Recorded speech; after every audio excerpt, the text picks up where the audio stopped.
கோவை மாவட்டம் சூலூரில் 10 வயது சிறுமி கொலை செய்யப்பட்ட இடத்தில் டிஜிபி சந்தீப் ராய் ரத்தோர் நேரில் ஆய்வு மேற்கொண்டார். கோவை மாவட்டம் சூலூர் அருகே வீட்டின் முன் விளையாடிக் கொண்டிருந்த சிறுமி காணாமல் போன நிலையில் போலீசில் புகார் அளிக்கப்பட்டது. போலீசார் வழக்கு பதிவு செய்து சிறுமியை தேடி வந்த நிலையில் காணாமல் போன சிறுமி நேற்று மாலை குளக்கரையில் சடலமாக கண்டெடுக்கப்பட்டார்.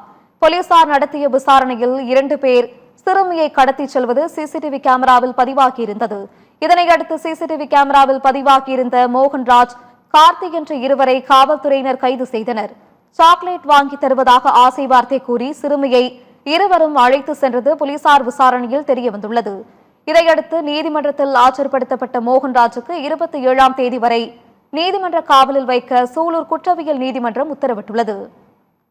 இதற்கிடையே சிறுமி கொலை செய்யப்பட்ட வழக்கில் கைது செய்யப்பட்ட கார்த்திக் என்ற கொடூரன் கண்ணம்பாளையம் அருகே காவல்துறையினரிடம் இருந்து தப்பிப்பதற்காக பழைய கட்டிடம் ஒன்றில் இருந்து குதித்ததாக கூறப்படுகிறது.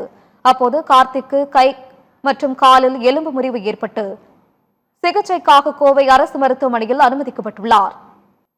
இதற்கிடையே கோவை இஎஸ்ஐ மருத்துவமனையில் நடைபெற்ற பிரேத பரிசோதனைக்கு பின்னர் சிறுமியின் உடல் பெற்றோரிடம் ஒப்படைக்கப்பட்டது. கழுத்து மற்றும் வாய்ப்பகுதி உடைக்கப்பட்டு சிறுமி படுகொலை செய்யப்பட்டுள்ளதாகவும் சிறுமியின் உடல் முழுவதும் காயங்கள் இருப்பதும் பிரேத பரிசோதனை அறிக்கையில் தெரியவந்துள்ளதாக தகவல் வெளியாகியுள்ளது. இந்நிலையில் சிறுமி கொலை செய்யப்பட்ட இடத்தில் டிஜிபி சந்தீப் ராய் ரத்தோர் நேரில் ஆய்வு மேற்கொண்டார். சிறுமியின் உடல் கண்டெடுக்கப்பட்ட சூலூர் அருகே உள்ள கண்ணம்பாளையம் குளம் பகுதிக்கு சென்ற அவர் சம்பவ இடத்தை நேரில் பார்வையிட்டு ஆய்வு செய்தார். குற்றவாளிகள் எந்த வழியாக வந்திருக்கக்கூடும், தடயங்கள் ஏதேனும் சேகரிக்கப்பட்டுள்ளதா என்பது குறித்து உயரதிகாரிகளிடம் கேட்டறிந்தார்.